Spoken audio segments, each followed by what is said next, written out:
ailment that the country is facing.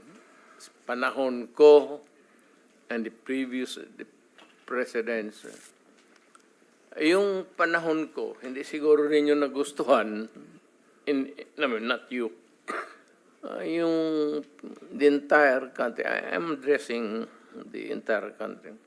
Baka hindi ninyo nagustuhan. But yun ang style ko.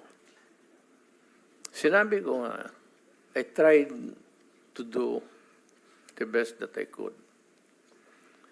Eh kung nagkulang ako, pasensya. Pero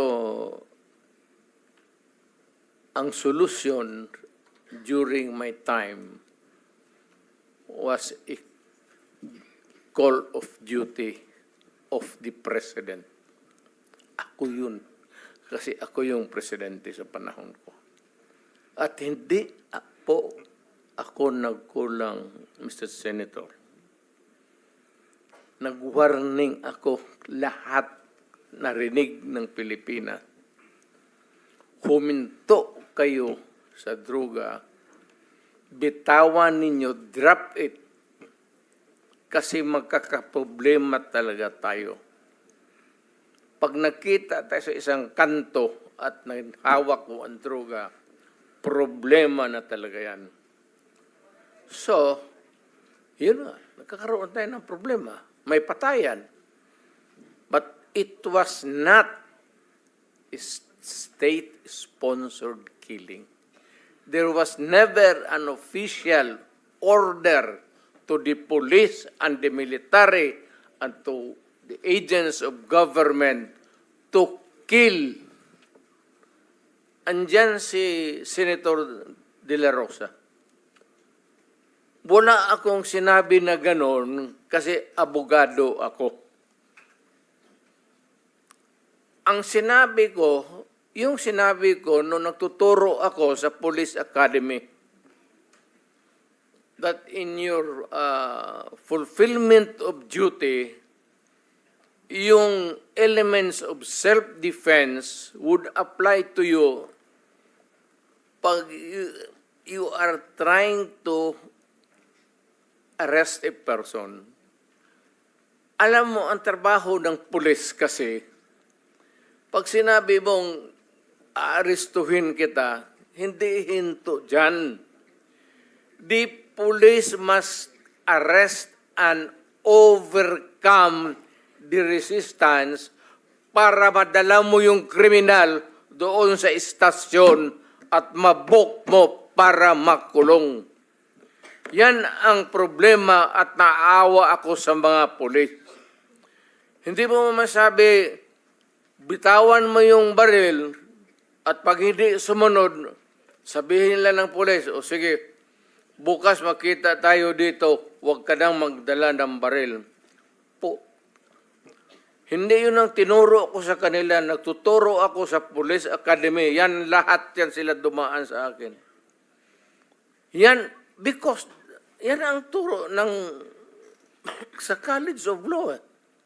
That's the law. Kung ano yung sinabi ko sa pulis, batas yan. Walang compromise dyan when you are arresting a person. If he resists, pag ayaw magpa-aresto, you have to overcome him. His resistance. Ngayon, pag lumaban, nagkaletse-letse, may baril, may magpatayan talaga. Kaya yan ang problema ng pulis, kaya naawa ako.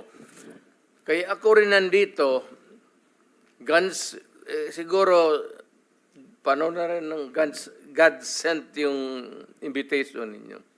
Naawa ako dito sa mga pulis na tinatawag ninyo at inaano ninyo, yung trabaho ng pulis kasi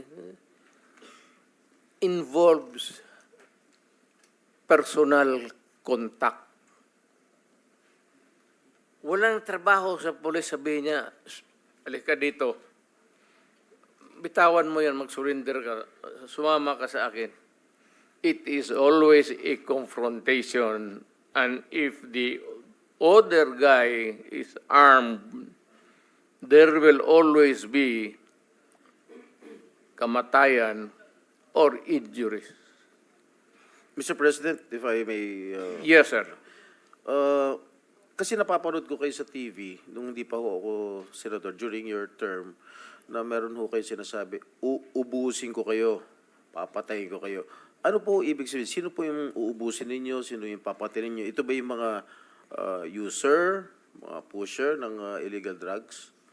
Yes, sir. Lahat. Hold-upper, kidnappers. Hindi lang sa drugs? Hindi lang droga, sir.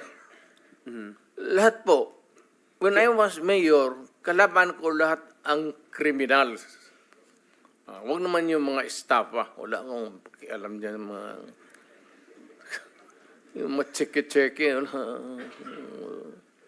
Yung mga kidnappers, sa Mindanao po, marami yan. At yung mga lawless elements doon, when they go on a rampage, they take over the entire municipality. I-hostage na lang yung municipality, yung bangko lahat doon, hino-hold up. At yung police hindi makagalaw kasi nakapalibot sila and there are civilians. And they cannot start a war because the civilians eventually will be killed in the process. Pati sila. Nung sinabi niyo pong uubusin ko kayo lahat, papatayin ko kayo lahat, ito ba ho yung naging resulta kaya marami hong naging patayan, Ginoong Pangulo? Literally, yes. So, pero wala ho kayong inuutos sa mga dating chief of police ninyo, Sir, chief of PNP na pumatay? warning lang na istorya mo lang yan, sir. Chismis lang ho? Alam mo, pagka mayor ka o presidente ka, pag sinabi mo, hoy, huminto kayo dyan, masama yan, illegal yan, walang mangyari sa syudad mo. Pag sinabi mo, huminto kayo, papatayin ko kayo. Pag hindi sila huminto, of course, the police would come in. Sabihin ko sa police, pag naghawak ng baril, ito yan sila, dumaan yan sa Davao lahat. Koy, pati, ito, si Danao, lahat yan sila, dumaan ng Davao. Ang order ko talaga sa kanila, pag maghawak ng baril, patayin mo na para one less criminals. Bukas mag-hold up na naman yan, may poproblema na naman tayo. Ganon rin sa pusher. So, Ginoong Pangulo, nung mayor po kayo ng Davao, do you confirm the existence of the Davao Death Squad? No, sir. Wala ho Davao Death Squad. So, ano po yung iniimbestigahan ni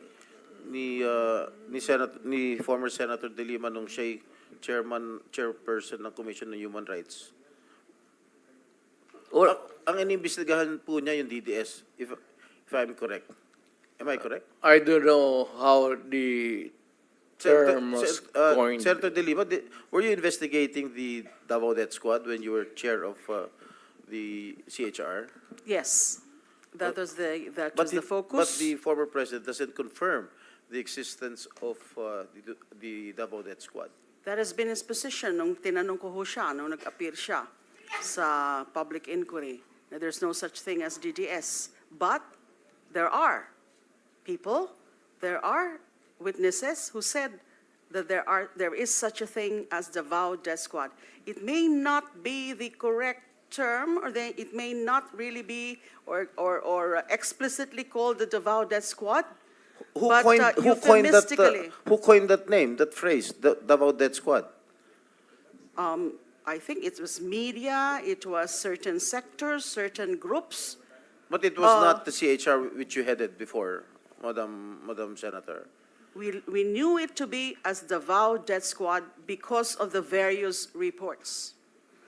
but it did not originate from us, the term Davao Death Squad.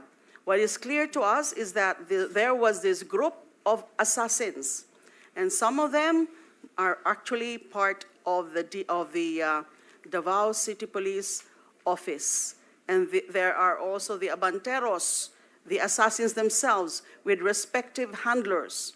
And already, Mr. Matubato and Mr. Yeah. Las Cañas. If I may cut you, Madam Senator, may quick interjection on daw si Senator. Okay, Ortiveros. our rules on interjection, ganito ha, I will have to ask the permission of the senator who has the floor Yeah, if okay you lang. want. And then, please limit it to maximum of 2 and very related to the topic that the topic we're discussing, okay? So, Kahit one lang, Mr. Chairman. 1 or 2. One lang. Oh, you want to? Yes, yes, Okay, please. Senator Risa Ontiveros is recognized.